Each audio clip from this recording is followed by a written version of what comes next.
ராம விஜயம் பாகம் 43. மகனை இழந்த நிலையில் இனி என்ன செய்வதென தெரியாமல் பெரும் குழப்பத்தில் ஆழ்ந்த ராவணனுக்கு அவனது மந்திரிகளில் ஒருவன் வித்யா என்பவன் பாதாள லோகத்தில் இருக்கும் ராவணனின் மாமன்கள் அகிராவணன் மகிராவணன் உதவியை நாடுமாறு ஆலோசனை சொன்னான். அதன்படியே ராவணனும் அவர்களுக்கு ஓலை அனுப்பி அவர்களை தனது அரண்மனைக்கு வரவழைத்து தான் தற்போது இருந்து வரும் சங்கட நிலையை விவரித்தான். அதை கேட்ட அவனது மாமன்மார் இருவரும், இனி நீ கவலைப்பட வேண்டாம், நாங்கள் இன்றிரவே ராமனையும் லக்ஷ்மணனையும் எங்களது பாதாள லோகத்திற்கு கொண்டு சென்று நடுநிசியில் எங்களது குல தேவதைக்கு பலி கொடுத்து விடுகிறோம் என தைரியம் சொன்னார். விபீக்ஷணனின் நம்பிக்கைக்கு உகந்த மந்திரிகளில் ஒருவன் இந்த விஷயத்தை ஒட்டு கேட்டு அதை விபீக்ஷணனுக்கு தெரியப்படுத்தினான்.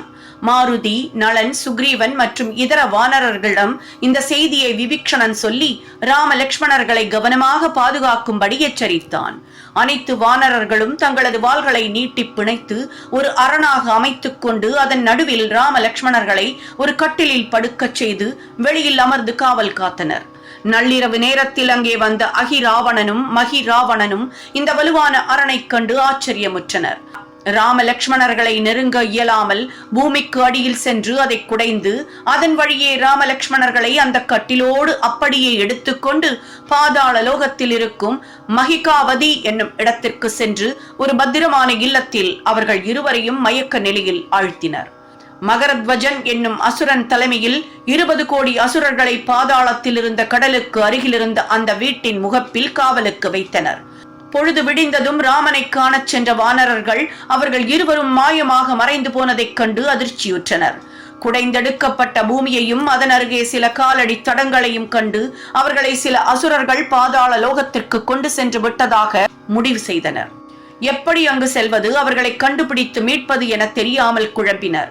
அப்போது விபீக்ஷணன் அங்கே வந்து, இப்படி நீங்கள் குழப்பத்தில் கூச்சலிட்டால் ராவணனுக்கு இந்த விஷயம் தெரிந்துவிடும், உடனே உங்களை எல்லாம் அழித்து விடுவான். எனவே நீங்கள் ஒன்றும் வெளியே காட்டிக் கொள்ளாமல் இருக்க வேண்டும் என எச்சரித்தான்.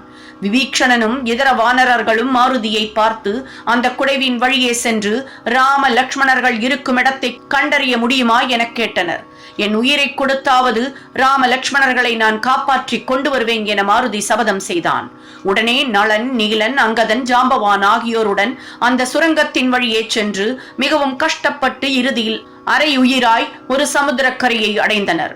அங்கு வீசிய குளிர்ந்த காற்று அவர்களுக்கு புத்துணர்ச்சி அளித்தது.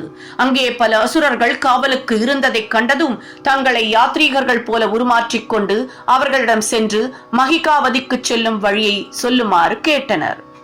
ஓம் ஜெய் ஸ்ரீராம். ராம விஜயங்கிற அற்புதமான இந்த பதிப்பை இதுவரைக்கும் தமிழ்ல இப்படி கொடுத்திருக்காளா அப்படிங்கறது தெரியாது.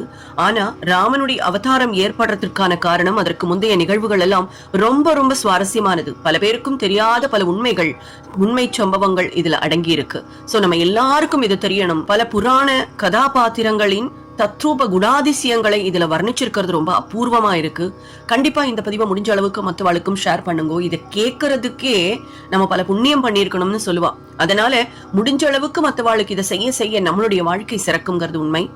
சப்ஸ்கிரைப் பண்ணாதவா கண்டிப்பா சப்ஸ்கிரைப் பண்ணி ஒரு லைக் அண்ட் கமெண்ட் கொடுக்கலாம். உங்களுடைய வியூ என்ன அப்படிங்கறது கமெண்ட் பாக்ஸ்ல சொல்லுங்க. எப்பொழுதும் சந்தோஷமாகவும் சௌபாகியமாகவும் இருக்க வாழ்த்துக்கள். ஸ்ரீராம ஜெய ராம ஜெய ஜெய ராமா, ஸ்ரீராம ஜெய ராம ஜெய ஜெய ராமா, ஸ்ரீராம ஜெய ராம ஜெய ஜெய ராமா, ஸ்ரீராம ஜெய ராம ஜெய ஜெய ராமா. தொடர்ந்து இணைந்திருங்கள் ஓம்கார் சரித்ராவுடன்.